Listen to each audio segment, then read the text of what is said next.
ఈ month 11th తిన్న braid. So తనకి 1 వీక్ టైమే ఉంది. డెడ్ స్కిన్ ఎక్కువ ఉంది, ఈవెన్ స్కిన్ లేదు.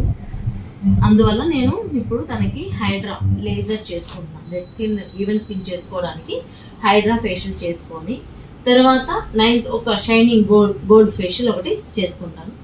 సో డెడ్ స్కిన్ అప్పటికి ఇప్పటికి తనకి ఎంత చేంజ్ వస్తుందని సెకండ్ సిట్టింగ్లో చూద్దాము. ప్రజెంట్ ఇప్పుడైతే తనకి డెడ్ స్కిన్ రిమూవ్ చేసి మనం ట్రీట్మెంట్ అనేది నైట్ క్రీమ్ అనేది పెడుతున్నాము. డిఫరెన్స్ 9th చూద్దాం. హాయ్ అండి, ఈ అమ్మాయి నా బ్రైడ్ 11th. ఆల్రెడీ అమ్మాయికి 1 సిట్టింగ్ హైడ్రా చేస్తున్నాము. ఇప్పుడు సెకండ్ సిట్టింగ్ గోల్డ్ ఫేషియల్ చేసుకున్నాము.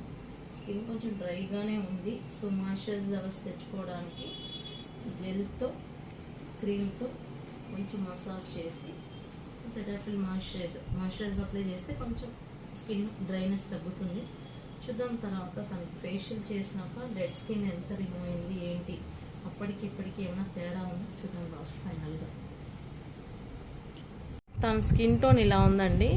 మనం చేయకముందు ఫస్ట్ సిట్టింగ్ చేయకముందు తన స్కిన్ టోన్ ఉంది, చేసిన తర్వాత ఇది తన స్కిన్ టోను. నాకైతే కొంచెం అంటే ప్యాచెస్ అంటే పెద్ద టైం లేదు కాబట్టి కొద్దిగా ఈవెన్గా వచ్చింది. సో ఫస్ట్ వీడియోకి దీనికి డిఫరెన్స్ పెడతాను, మీరే చూడండి. Thank you so much.